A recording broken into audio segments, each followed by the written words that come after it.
जोहार जय मूल्यों में संकेत और आप देख रहे हैं एमएन टीवी। लोकसभा चुनाव को अब एक साल से भी कम समय रह गया है। इसकी तैयारियां हर राजनीतिक दल करता दिखाई दे रहा है। इसमें विपक्ष अपनी एकजुटता तैयार करने की कोशिश कर रहा है, तो दूसरी ओर आरएसएस और बीजेपी देश में सांप्रदायिक माहौल तैयार करने का प्रयास कर रहा है। इसके लिए वे कभी कथित तौर पर लव जिहाद तो कभी केरला स्टोरी जैसी फिल्मों का सहारा ले रहे हैं। इतना ही नहीं तो कथित तौर पर व्हाट्सएप स्टेटस पर औरंगजेब या टीपू सुल्तान की तस्वीरों को भी अब निशाना बनाया जा रहा है। इस प्रकार से गैर जरूरी मुद्दों से लेकर यूनिफॉर्म सिविल कोड यानी समान नागरिक संहिता तक देश में चर्चाएं की जा रही है। आरएसएस बीजेपी हर कीमत पर देश में सांप्रदायिक माहौल बनाकर लोकसभा चुनाव 2024 से पहले लोगों का ध्यान मूल मुद्दों से हटाना चाहता है। इसी क्रम में यूनिफॉर्म सिविल कोड की चर्चा आज के समय में एक चुनावी मुद्दा है। दरअसल लॉ कमीशन ऑफ इंडिया यानी भारत के विधि आयोग ने देश के तमाम धार्मिक संगठनों से समान नागरिक संहिता को लेकर 30 दिनों के भीतर सुझाव मांगे हैं। ठीक चुनाव से पहले इस प्रकार का सुझाव मांगना शुद्ध राजनीति के अलावा और कुछ भी नहीं है, ऐसी प्रतिक्रियाएं जनता व्यक्त कर रही है। भारतीय संविधान के अनुच्छेद 44 यानी निदेशक सिद्धांतों के भाग 4 में समान नागरिक संहिता है। कहने के लिए तो समान नागरिक संहिता भारत के सभी नागरिकों के लिए समान कानून व्यवस्था को स्थापित करेगी, पर जहां नागरिक ही अपने आप में समान नहीं है, वहां इसे कैसे लागू किया जा सकता है। बाबा साहब डॉक्टर अंबेडकर के ही शब्दों में यदि कहा जाए तो असमान लोगों को समान मानना यह उनकी असमानता को बरकरार रखने का षड्यंत्र है। जब तक भारत में सही मायने में समानता नहीं आती, तब तक समान नागरिक संहिता लागू नहीं की जा सकती। भारत में संविधान लागू होने के 72 सालों के बाद भी केंद्र सरकारों ने भारत के लोगों को समान बनाने का प्रयास तक नहीं किया। इसके उलट सत्ता के शीर्ष पर ब्राह्मणों का वर्चस्व बनाए रखने के लिए उन्होंने लोगों के बीच की खाई को और गहरी कर दिया। इसलिए जब तक जाति व्यवस्था को समाप्त नहीं किया जाता, तब तक समान नागरिक संहिता का भारत में कोई मूल्य नहीं है। वर्तमान में यदि समान नागरिक संहिता लागू होती है तो दो बड़े सामाजिक समूहों को इसका नुकसान होगा। पहला समूह आदिवासियों का है, तो दूसरा समूह अनुसूचित जाति व अन्य पिछड़ा वर्ग का है। आदिवासियों की ही बात करें तो समान नागरिक संहिता से आदिवासियों की जो स्वतंत्र पहचान है वो समाप्त हो जाएगी। आदिवासियों की स्वतंत्र पहचान को संविधान ने भी मान्यता दी है। संविधान में उनके लिए अनुसूची 5 व 6 लिखी गई है। इसके तहत संविधान ने आदिवासियों को अपना स्वतंत्र शासन चलाने तक का अधिकार दिया है। इतना ही नहीं बल्कि संविधान ने आदिवासियों को उनके कस्टमरी कानून इनका पालन करने का भी आज़ादी दी है।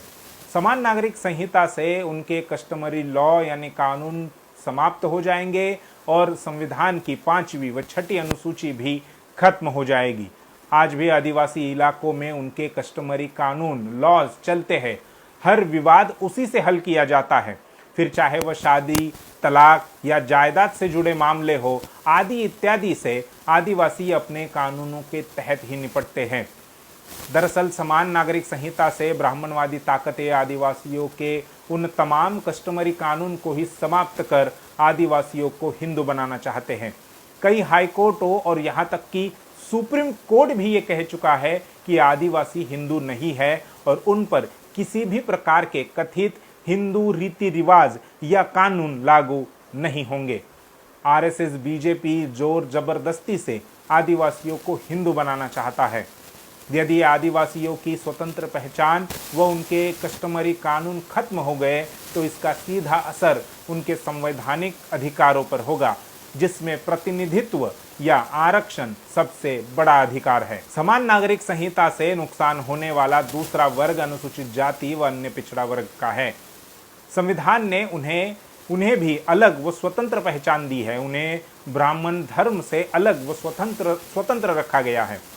पिछले 75 सालों से ब्राह्मण एड़ी चोटी का जोर लगाकर SC ST OBC को हिंदू बनाने का प्रयास कर रहे हैं, पर उन्हें पूरी तरह से सफलता मिल नहीं रही। इसलिए अब समान नागरिक संहिता को आगे करते हुए ब्राह्मण, SC ST और OBC को कथित तौर पर हिंदू बनाकर उनकी स्वतंत्र पहचान को समाप्त कर देना चाहता है।